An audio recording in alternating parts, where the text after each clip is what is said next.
Hey, fam.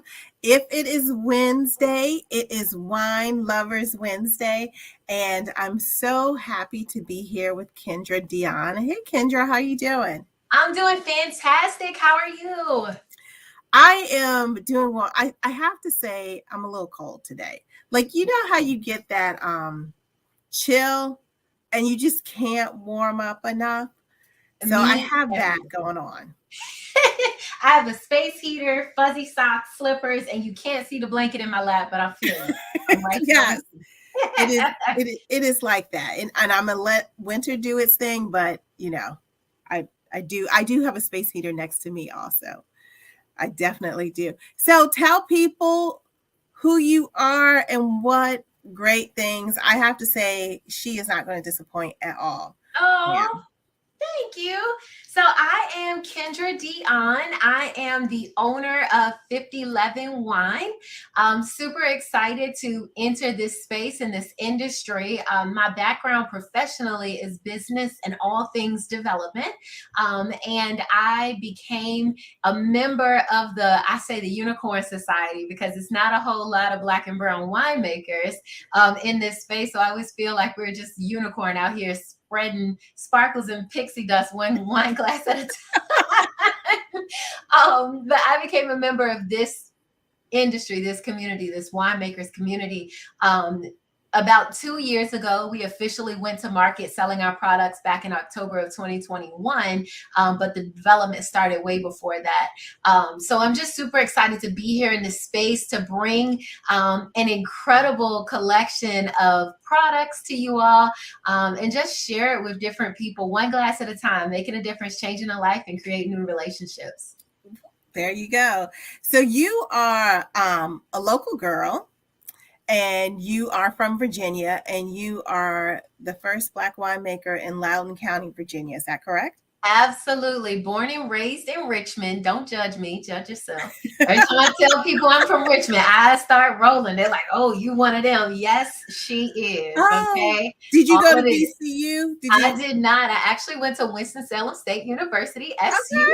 Okay. HBCU in North Carolina, not Aggie Pride. I like the Aggies, but SU is where it's at. Hello. But no, I attended Winston-Salem State in North Carolina, and I live here in Loudoun. So I moved here in 2009 and have been here ever since. And I love it. I really do, which is weird, but I do. That's good. I mean, were you surprised? What was surprising about the area for you? How monochromatic it is. I'm gonna keep it 100. I Mhm. can't sugarcoat it. I can't. Growing up in Richmond, it is very diverse, but it's still very much the South. Living in North Carolina, going to a HBCU, it was what it was. I started out my professional career working in HBCU, so I was surrounded by the culture. I was surrounded by my people. When I first found out that I would be relocating to Leesburg, Virginia, I looked it up online. I was like, it's not going to work. It's not going to work. I didn't know if it was going to work or not. When I got here, all of the preconceived notions that I had about moving into a community that lacked diversity um, were dispelled. I was not the Excellent. stereotypes that Hmm. I had made because we all have our own form of bias. That wasn't what I met. I met community. I met people who did not look like me, welcoming me in, inviting me into the conversation, being helpful, being resourceful. And it scared me at first. I thought that I was like in an episode of, what is it, The Stepford Wives? I was Uh-huh. like, this is not real. This is too good to be true. But it really wasn't. That is the authenticity of this community. And I appreciate that. Yes, it does have its fair share of problems. Hmm. Everywhere does. But it was something about this place and this space that I just knew. I felt it. This was going to be my homestead. This is where I was going to set up my roots. And this feels like home to me. I vacation. I love doing things with my people, going to the city, hanging out in DC. But when I come back here, this feels like home to me. That's great. That's good. So what do you have in your glass this Oh, afternoon? girl, you gonna watch me pour it because I was rushing getting in here today. I am pouring my heritage wine, which is my Bordeaux style red. I'll hold it to the camera so the folks can see it. There we go. This Yep. is my American red wine. This is a blend It is Merlot, Cabernet Sauvignon, and Petit Verdot. I absolutely love this Bordeaux style. It is a medium body red. It is absolutely delicious. It doesn't give you all that mouth burn, that pucker that you get from the excess tannic acid, which is wonderful. There's no sweetness. Open it up, let it breathe a little bit, pour it in a glass, and have it with anything that you like. It is, I mean, this is a day for something like that. Yes, Lord. Like, Matter of fact, let me put it in my glass now. Woo, I'm here. Oh, yeah. Can you hold your glass up to the camera so people can see? Yes. Ooh, that is beautiful. Ma'am. There we go. I can't really see if you can see it. Can you see it? Can you see it? I can. Yeah, that is a beautiful color. Ooh, it's like, it's inky. Yes. And it is wonderful on the palate. So you get those dark fruit notes from this one. Oh my gosh. It's absolutely amazing. And it's not just because it's mine. It's because it's delicious.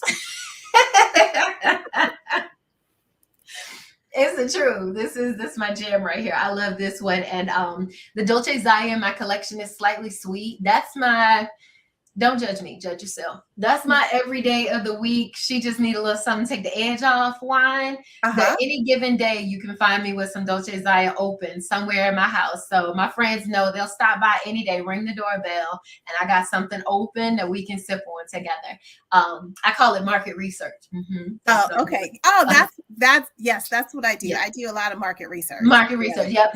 Quality control. That's what we do. I do. Hey, welcome. If you guys have questions for Kindra Dionne, or you have questions for me, or comments, or let us know what you're sipping, please put it in the chat, and we will read those comments and share them with you. So you had a very interesting path into wine.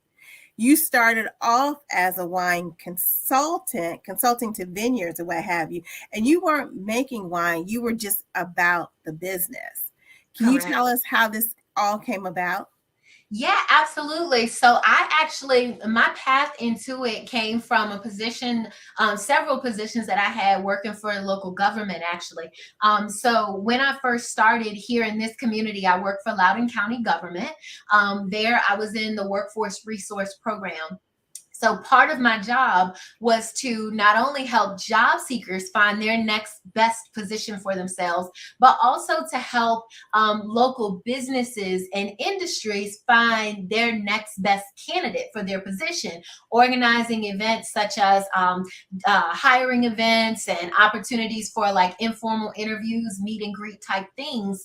And here in this community, we have a mixture of tech, biotech, healthcare, government contract, and a lot of agricultural or rural businesses. So as a specialist in workforce and business development, I had to understand all of the industries that fed into the community in order to be able to service them. So it was during that time that I really got to know the agricultural side of our county, the businesses, the key players, what the needs were, to kind of help funnel the ideal candidates and skill sets into those workforce environments. It was through that I forged a friendship with a local winemaker who has really become my mentor and my godfather, if you will, in this space. And I'm so grateful for our friendship that was formed way back 2010 when I started doing this work. But yeah, that's kind of how it started for me. That pathway into this industry was providing that type of workforce and business development support for these organizations, and really having an understanding of the wine business and workforce side, and just loving wine anyway. So when time came, he and I would have all these great conversations where I would nerd out and vent to him about the things that I would see people doing wrong with their wine, right? There is really no right or wrong with the wine, except when you don't drink it. That really bothers me. If you have something in your glass, you drink what's in your glass. Yeah. I support that behavior. The other behavior, I do not support. So I would go to all these different events and things, and I would see people not finishing their wine, and I couldn't figure out, what was it? Were they just not wine drinkers? Was it for show? Was it because wine looked classy and sophisticated, so people wanted to be seen holding a glass, even if you weren't a consumer of wine? And I had all of these thoughts in my head, and I needed it to make sense for me. And then I realized I started paying attention. Now, mind you, no professional background or training in wine whatsoever, not in food, not in any of that. business, workforce, HR. That was my world. Uh-huh. But I understood people. And I cared enough to understand that what was happening was not necessarily a distaste for wine that was leaving it in the glass, nor was it this, I just want to hold the glass, but I don't want to drink in front of my peers at these networking events. It was more, something weird is happening in my mouth and I'm not sure what's going on, but it's probably the buffalo dip that you're eating with that big bowl dry red table wine that they put in your glass. It's not liking each other. So if we were to be more selective in the wine choice and how that matched up with the food that we were offering at these networking events, seeing that wine level go down in that glass would be more prevalent. And those are the type of nerdy conversations that he and I would have. And so he would ask me questions because he's one of those people, he'll ask you questions before he gives you the answer. He would say, well, what would you do differently? And I started telling him what I would do differently. How would I change it? What would I change with the menu? What would I change with the glass? And he would just laugh at me. He's like, girl, you're a winemaker. I'm like, no, I'm not. You know, I'm just a trash talker. PG for the audience. But I would have said a word with an S. You know what I mean? But that's literally how this thing started for me. And it was through those conversations that we put together a collection that supports and enhances the palate of diverse people and the types of diverse cuisines that we would normally eat. Diverse households, you know, comprise salt, fat, sweet, heat. Right. That's where we're going, you know? So that's me. I'm sorry, I'm nerding out, but no, I think a couple of things. One, I think we should start a campaign: no chicken wings at networking events, because you can't hold the plate, eat off the bone, or try to like gently pull off the bone. So like and down get with your the chicken swirl wings on at the same time. There you go. You just can't do it. So we gotta prioritize. That is number one. Number two is what you are talking about is how the Italians make wine. Yes. They make wine, yes, for consumption, but they make wine for the food. So making sure that there is a complement there and not that the wine is this superstar by itself. That totally, like, he was right. You were a winemaker and you didn't even know it. We have a couple of questions that have come in. Yes, please. I love the questions. One Facebook person says, I apologize, I can't see the names, but one Facebook person said, let's see if I can post it here. Yes. Can you see it? Yes. Yeah. So they are a sweet wine drinker, and most wines that claim that are sweet aren't my kind of sweet. Do you have sweets available in your collection? And you were mentioning you have dry wines, but you also have sweet wines. Can you speak to that? Yeah, absolutely. So I don't even know who this Facebook user is, but let me tell you, Facebook user, you are my favorite person right now. Let me talk to you for a second, girlfriend. I'm assuming that you're a female, so we just gonna go with it. Whatever. We're not gonna assign a gender. Let me tell you. So living in the South, yes, Richmond is the South because we're south of the Mason-Dixon line, so I claim it. Living in the South, when I have my dinner, speaking for me, sweet tea, lemonade that's sweet, Kool-Aid, one flavor, red, hello. You know, that's like syrup. You know, most of the drinks that my family served at dinner was like liquid diabetes, okay? You know, it was sugar sweet. You could taste the syrup. When I would go out when I was younger and I'd go to a restaurant, I'm ordering cocktails and mixed drinks that were sweetened with syrups and all of these different things. So it was like literally drinking a cup of candy. That was what I enjoyed at the time. When it was time for me to switch over to something different or get introduced to wine and people would say sweet, I was expecting something that was not, I'm not going to insult you or anyone else. I was expecting juice that got me tipsy.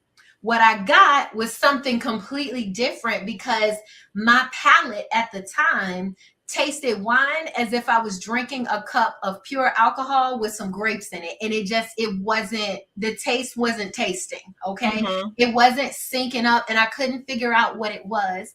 what I learned over time, when you look at the residual sugar content in a bottle of wine, when you see something that's under 4% residual sugar, if you are a person who likes your sweet tea to be sweet, like when you taste it, you're like, oh, that's right. You know, if you're that person, when you drink your regular beverages, 4% residual sugar, if you touch 4%, you're going to get that sweetness that you're looking for. If it has higher than that, you're definitely going to find the sweetness that you're looking for. If it's like a 1 or 2% residual sugar and they say that it's sweet, it's not going to taste the way that you expect it. So I know that I'm nerding out and I'm giving you like a prescription for how to order wine, but if you're the type of sweet drinker who likes your juice sweet, your tea sweet, your lemonade sweet, if that's you, if you put more than 2 packets of sugar in your coffee, you're going to want a higher residual sugar content when you get your wine. So when you go to Total Wine or wherever you buy your wine products for, look on the back of that label on that tech data sheet for the RS. You want something that's 4 or better. That's going to give you that sweetness that you want.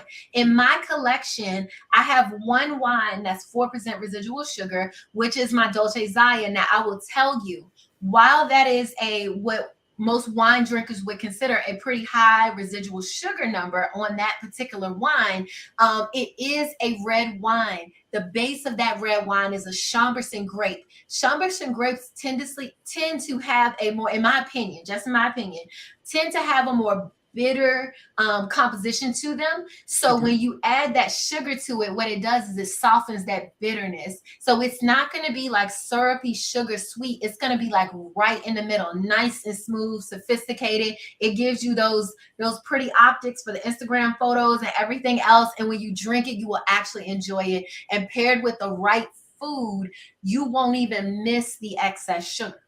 Right. Now, if you still want it to be sweeter than that, girl, let me tell you, I make these wine smoothies that are the bomb.com. You can add all kinds of stuff to it, but you use wine instead of liquor as the base, and it is amazing. And then you can add some additional components, and nobody will judge you because they won't know, because that's your business, as Auntie Tab says. Right.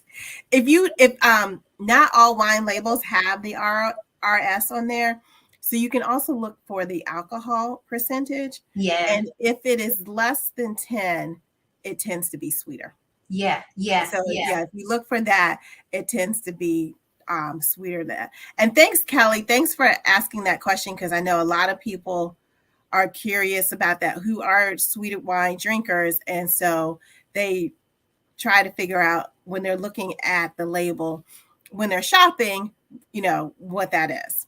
And also look for things that say dessert wine too, right? It's really popular right now because that wonderful show, Kings of Napa, I love it. I like the drama. It's just like the right amount of drama and scandal for me and my little bit of ratchetness that I still got left in me from Richmond. You know what I'm saying? Just a little bit left in me. But you hear people talk about dessert wines a lot more now, and they're starting to ask for dessert wines. If you see something that says dessert wine or dessert style wine, that's usually an indicator that it's going to be sweeter than the others. So if you're in a restaurant or something like that, you look at the menu and you see sparklings, you see whites, you see reds, and you see dessert wines, you're going to want to kind of stay in that dessert wines area. That's going to give you more sweetness than any of the others, probably. Yes. But I would caution you not to pour a big, don't pour a glass like this, just a little. Because it is. Yeah. You want to, or you will definitely go into a diabetic coma. Listen, you're going to be out there shaking on the street. Don't nobody want that. So now you have your wines, and I want you to talk about, how did you come up with the name? How did you come up with? Oh, girl, you're gonna make the people cry. So each the business name or the individual wine names? The business name. The business name. How'd you get 50 Leven? 50 Leven, girl. 50 Leven. Depending on where you're from, that N can become an M real quick. Leven. That's what my grandma say. 50 Leven, 7-Eleven, everything is Leven. So for me, like, to know me is to love me. My personality, what you see is what you get. I don't put on for anybody. This is who I am everywhere I show up. 50 Leven is something that I say 50 11 times.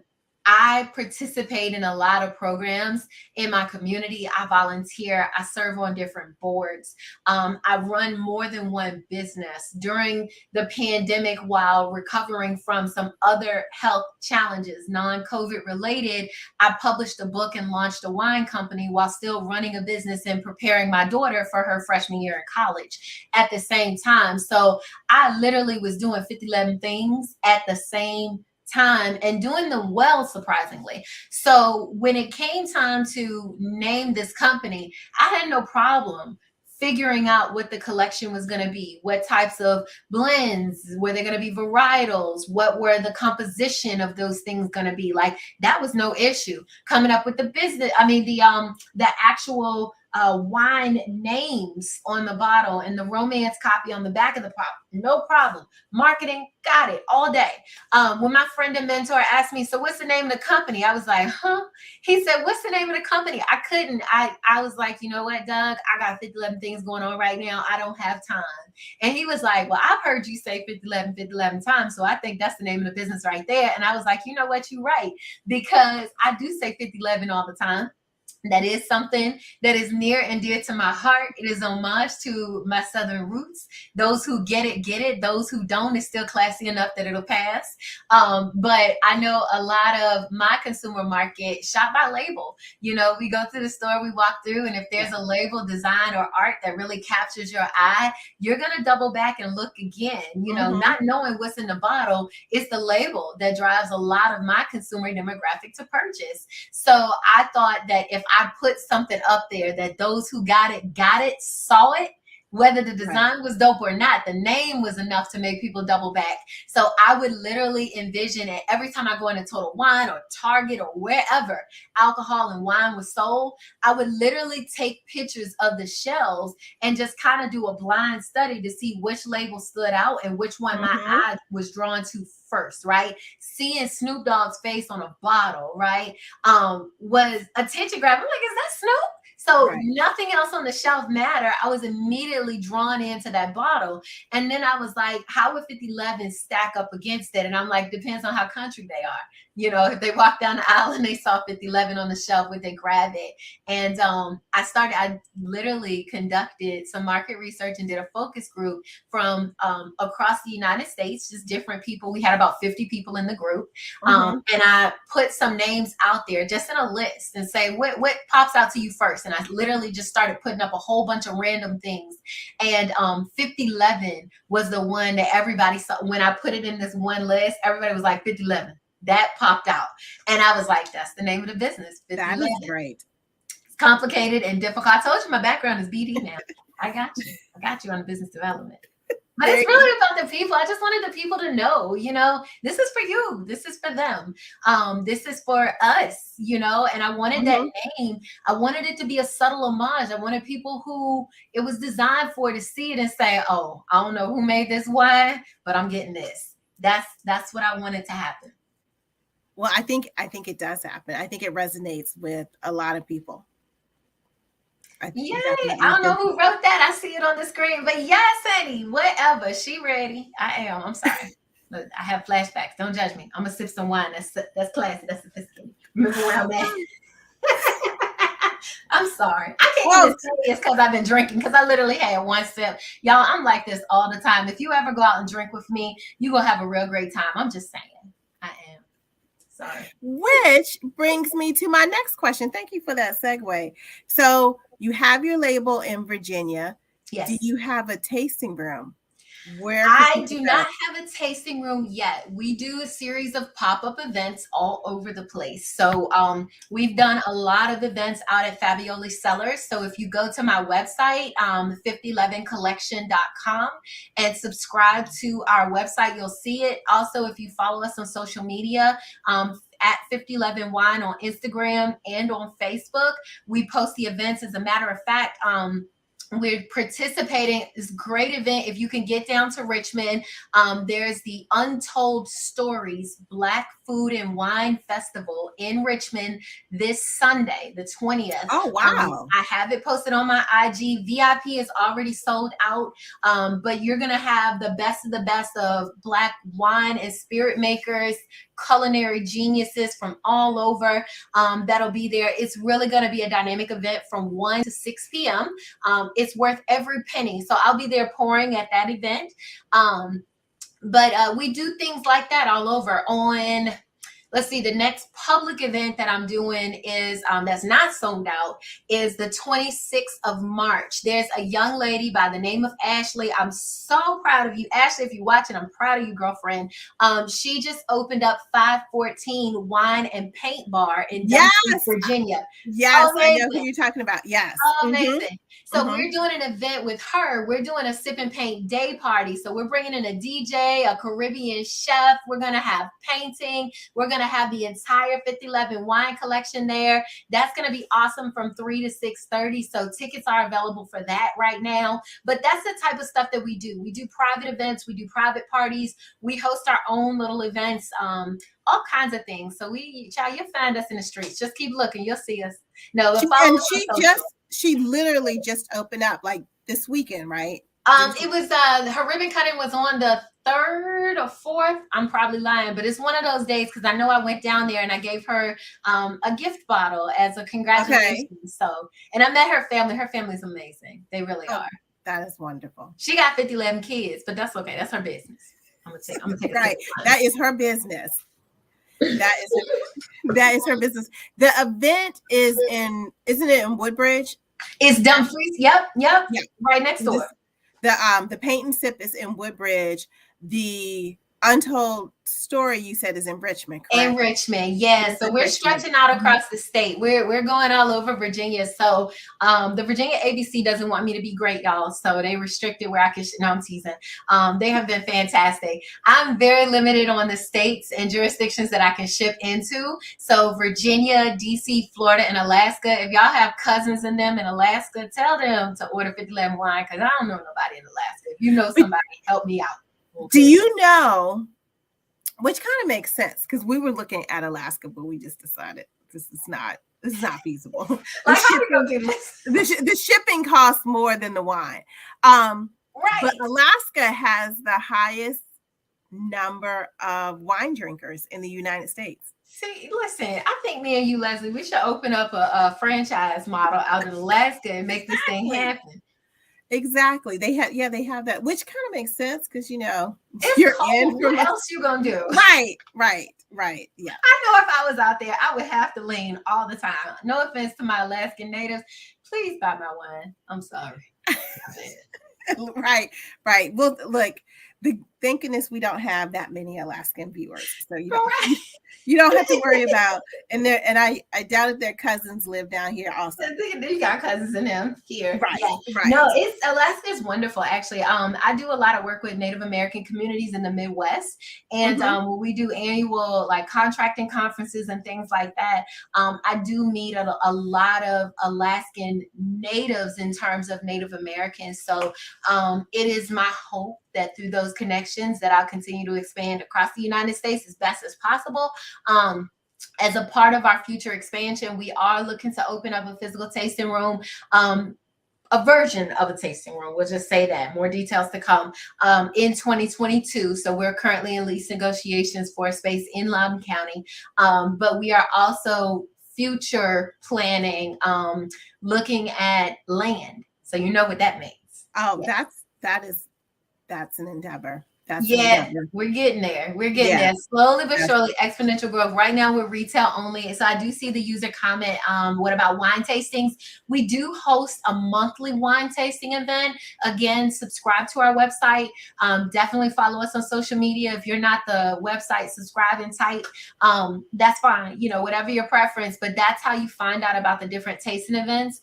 Our tasting events always come with an actual food pairing. So more than a notion. Because I don't know about you, but I don't eat cheese and crackers for dinner unless my invoices didn't hit that month. That's the only time you catch me doing it. Normally, I'm going to eat something with flavor, okay? So when we do wine pairings, we want to make sure that we're pairing it with flavor. So I work with 5 different chefs, and the chefs usually prepare a small bite that we get to enjoy and savor. So we do things like jerk chicken wings, coconut curry. We do like smoked halibut, shrimp and salmon. We did one event where we had shrimp and lobster pasta. So you don't get a full-size plate, because it's not dinner, but but you're gonna get a right. night It's a tasting. it. Exactly. It is a tasting. So and there's no chicken wings. We do have chicken wings. We do have chicken wings. They're more like the party wings. Sometimes you might get a Chick-fil-A nugget size wing. That's fine.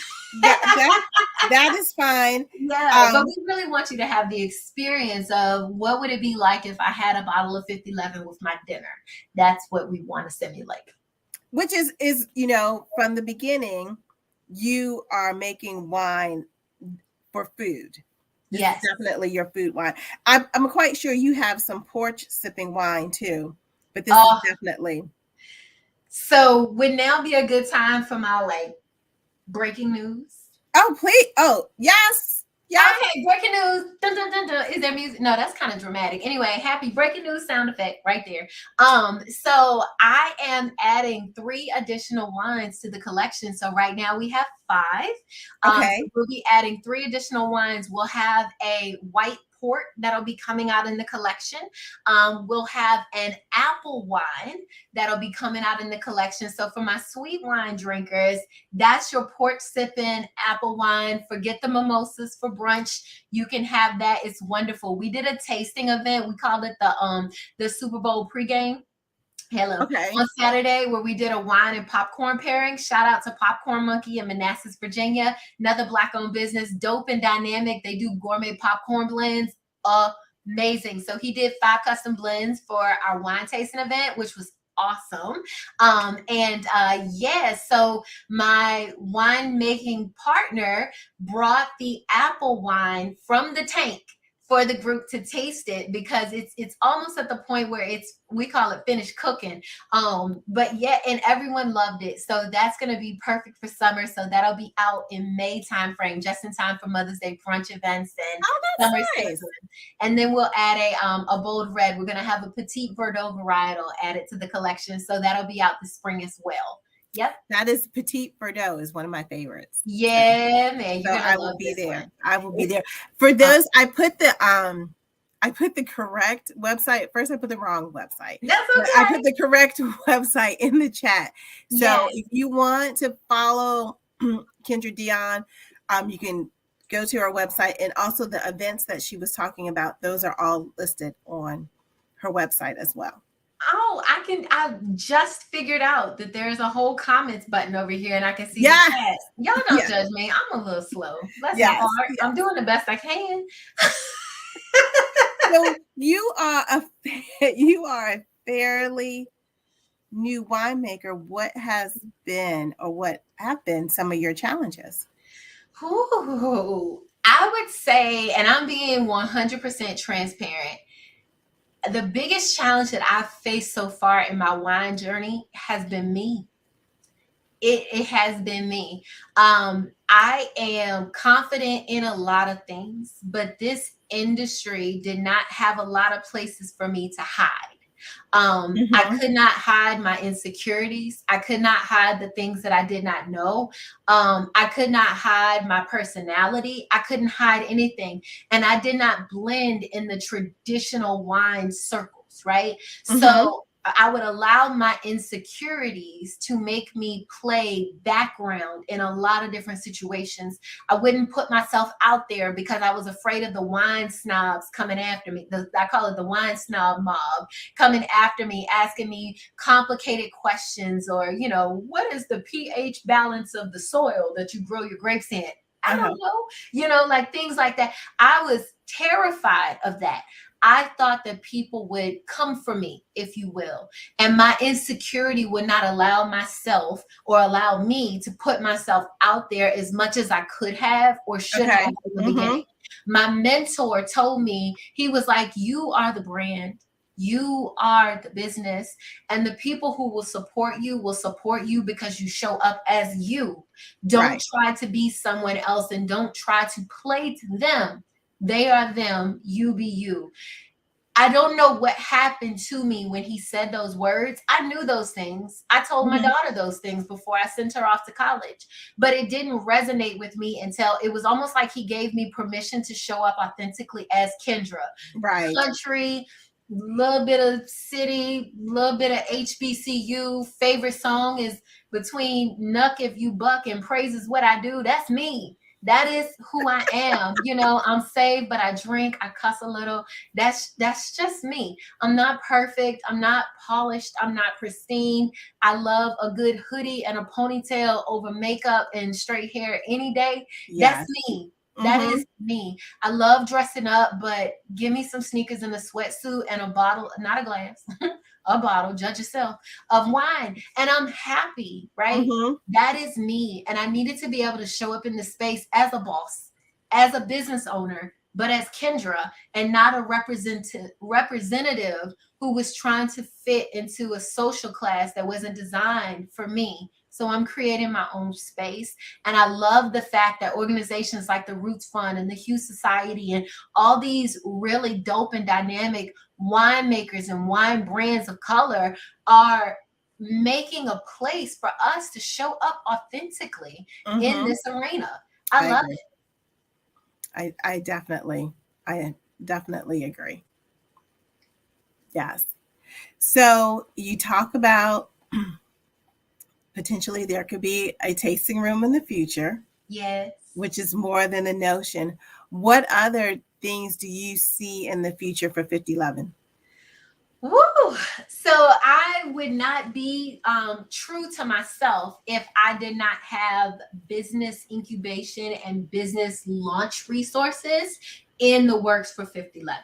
So one of the things that we want to do is we want to open up the lanes and open up the playing field for other people, other entrepreneurs to enter into this market space.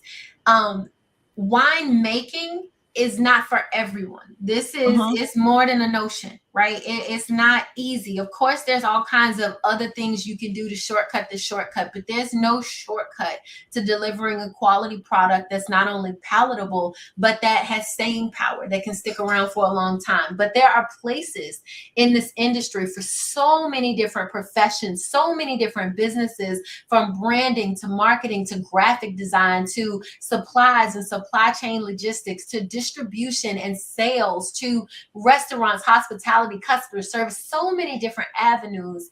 I really want to create a space where we are exposed to these types of opportunities and we learn how to do business in this sphere, right? So that we're not just on the outside looking in from a consumer standpoint, but that we've got feet on the ground in this industry where we can buy from ourselves, we can support one another, and continue to help more businesses launch. So I am blending my first business of business development consulting, helping small and medium-sized businesses grow and explore new market spaces. I'm blending that with the wine, no pun intended, or maybe intended. Right. To create some really dope and dynamic opportunities. So 50 Leven opportunities for the people. I think that's wonderful. There continues to be an outcry for more distributors. Yes. And the market is rich. There aren't a lot of distributors for small labels. Yeah. And it's difficult for that. So if you have that, and just people learning the business, the 3 levels of wine and production and distribution and sales, that would be awesome. Yeah, so that's what we want to do. So I partner with a nonprofit organization called the New Ag School, and the New Ag School is all about agricultural education and teaching all the ways of the farm, how to create agri careers, ag business, ag tourism, all of those different things, and even something so simple as creating workforce pathways. As I said, that's how I started my journey, is supporting the workforce component of agricultural businesses. There's not a lot of us represented in tasting rooms, right? So why is that? What is it about it? Is it because we don't live near wineries, or is because we're intimidated by wineries? I know a lot of wineries who have reached out to me, not from a disrespectful place to say, Kindra, we would love to do more minority outreach and hire more minority and diverse candidates from every single socioeconomic status and protected category that you can think of. But the candidate pool and the applicant pool is small. So me nerding out again, I want to know, why are minorities not applying for these types of positions? It's a game changer when you are able to work in the industry and be surrounded by it. Even if you're not a wine expert, you can learn so much by just being in the room. So many times we miss the opportunities to learn on the job because we won't even enter the room. Right.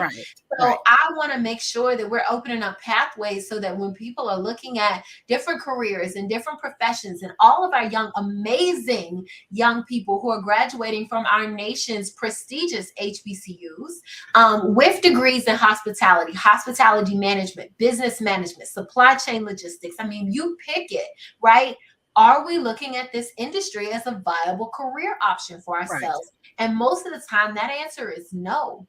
I would love to see that. I would love to see more minorities interning at wineries, learning the industry, learning the ins and outs, so that we can take as more and more winemakers and vineyards owned by people of color come online. We can hire general managers who look like us. How dope and dynamic would it be to have an entire tasting room staff of just melanin magic and excellence, you know, when you walk into the room? That's what I want to see. That's where 50 Leven is headed.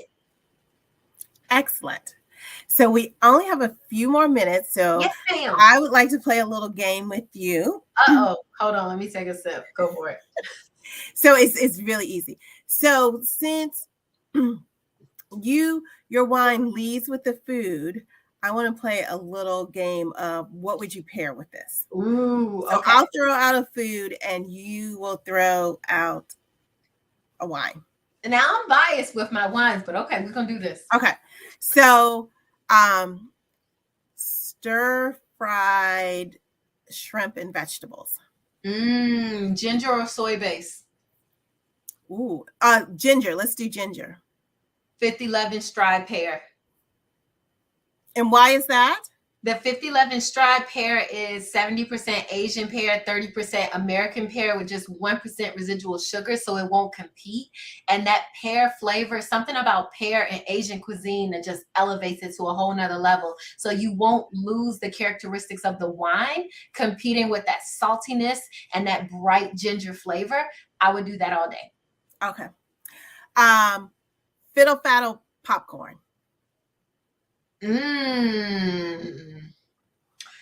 Okay, for me, I would do that with either the 50 Leven stride pear or the 50 Leven petite mansing. Both of them are white. The petite mansing, 0 residual sugar, gives you tropical notes, but with a fiddle faddle or caramel based, it's gonna give you those butter tones that complement it just like a smooth Chardonnay. So if you're not using the 50 Leven collection or sipping on my stuff, Chardonnay.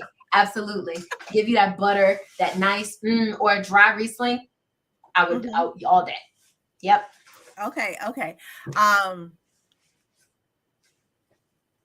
Let's say, I'll do something easy. A quiche Lorraine.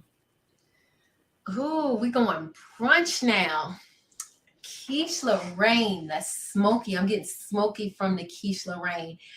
I would take the quiche Lorraine because I'm one of those people that'll do breakfast for dinner. I would probably do it with what I'm sipping on now. I would go heritage because heritage is going to give you those deep notes. Those you're going to get some smokiness in that.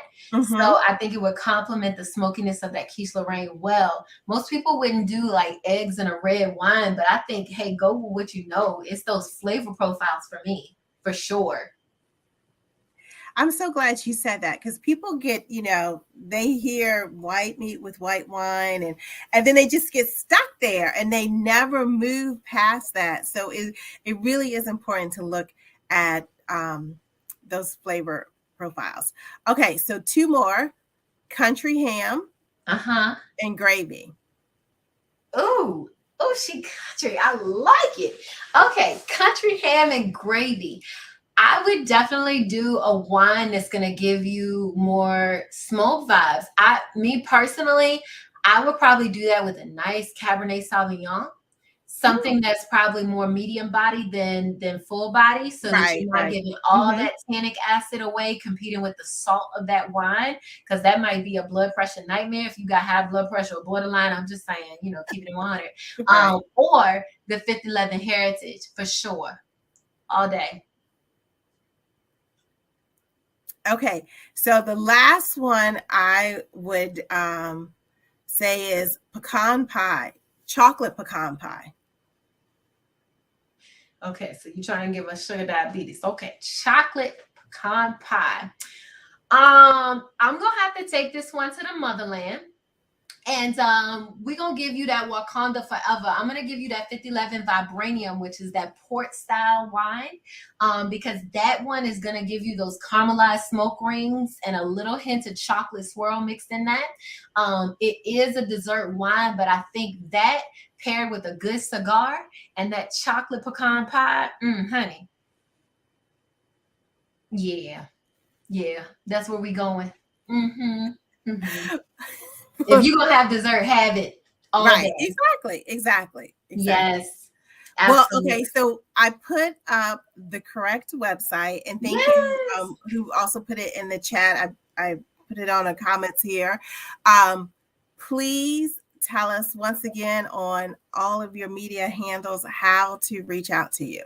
Absolutely. So we are at 50 Leven Wine on Facebook, on IG. We're not in the Twitter sphere yet, but on those platforms, that's where we are. If you'd love to find out about some of our tasting events or pop-up events, or just kind of see where we're going to be next, definitely make sure you subscribe to our website or follow us on one of those channels, because we're always posting where we are in the community. If you do order a bottle of the wine, be sure to post it online and tag us in it. Anytime you tag us, we're going to reshare it in our stories, because we love our customers and we love when our customers love to shout out our products. So definitely do that. I'll also share that in January, we launched the 50 Leven Wine Club, which is a quarterly distribution. You get 3 bottles. And in our spring release, you're going to get a sneak preview of some of our new wines in the collection. Wink, wink. So you don't want to miss out on that.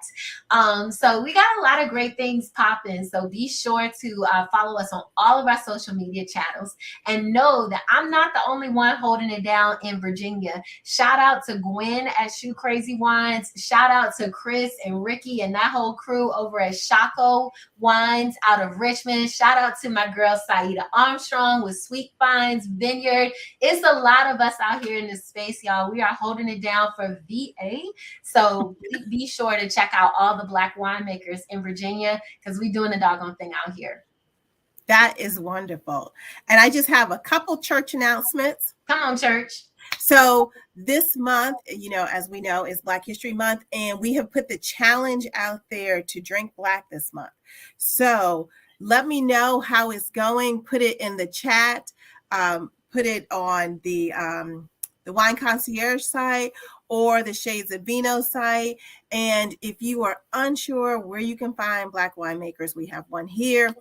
We also posted a list on the Shades of Vino site and the Wine Concierge. We feature Black winemakers, and we're having a sale on all of our Black winemakers, which usually we don't do that. So there is a sale, and on some of the wines you can get up to 30% off. Oh, nice. And then the last thing I wanted to share in our church announcements is that we are planning our spring allocation, and the theme of that spring allocation is Women Run the Vineyards.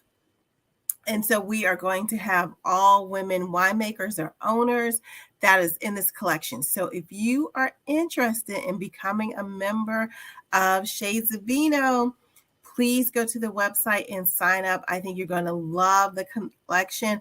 I just have a confirmation that one of the winemakers who's going to be in the collection will be on Wine Lovers Wednesday next week. So you'll get to preview one of the wines for March. So again, thank you so much, fam, for joining us. Thank you, Kindra Dionne. It has been a pleasure. It's always a pleasure chatting with you. It's like chatting with one of my girlfriends. So that's what it's supposed to be like, one glass at a time. I'm here for it. There you go. So thank you guys so much and have a great rest of your week and a great weekend. Take care. Bye, everyone.